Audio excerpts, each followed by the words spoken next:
ತಾರೀಕಿಗೆ. ಅದರಲ್ಲಿ ನಮ್ಮ ತಾಲೂಕಿಗೆ ಆ ಒಂದು ಕ್ಯಾಬಿನೆಟ್ನಲ್ಲಿ ಏನೂ ಘೋಷಿಸಿಲ್ಲ.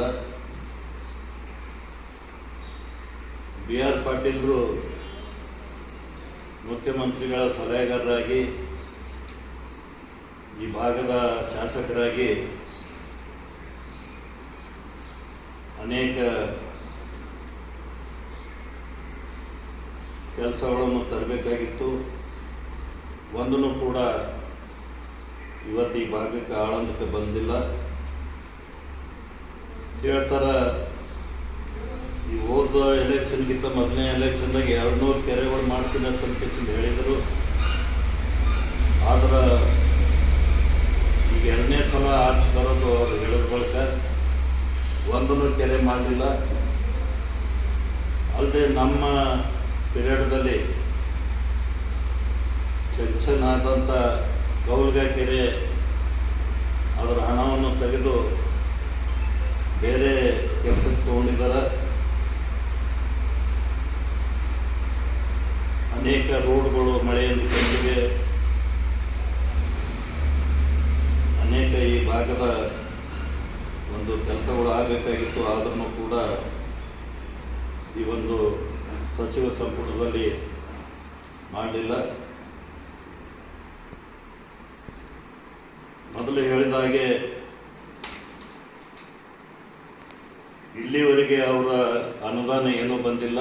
ಅದೇ HKDB ಅನುದಾನನೇ ಇವತ್ತು ಸಚಿವ ಸಂಪುಟದಲ್ಲಿ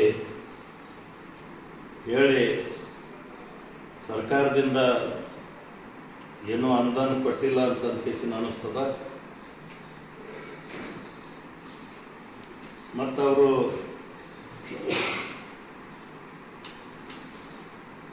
ಸಚಿವ ಸಂಪುಟಕ್ಕಿಂತ ಮೊದಲ ಪತ್ರಿಕಾಗೋಷ್ಠಿ ಮಾಡಬೇಕಾಗಿತ್ತು.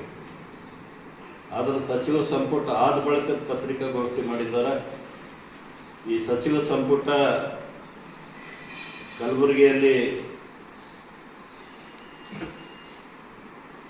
ಏನೂ ಕಾಮಗಾರಿಗಳು ಆಗಿಲ್ಲ ಅಂತ ಇವತ್ತು BR ಪಾಟೀಲೇ ಸ್ವತಃ ಅವರು ಹೇಳಿದ್ದಾರೆ. ಕಾಂಗ್ರೆಸ್ನವ್ರನ್ನೂ ಕೂಡ ಈ ಸಚಿವ ಸಂಪುಟಕ್ಕೆ ಹೋಗ್ತಾ ಇಲ್ಲ. ಅತೃಪ್ತಿಪಡಿಸಿದ್ದಾರೆ.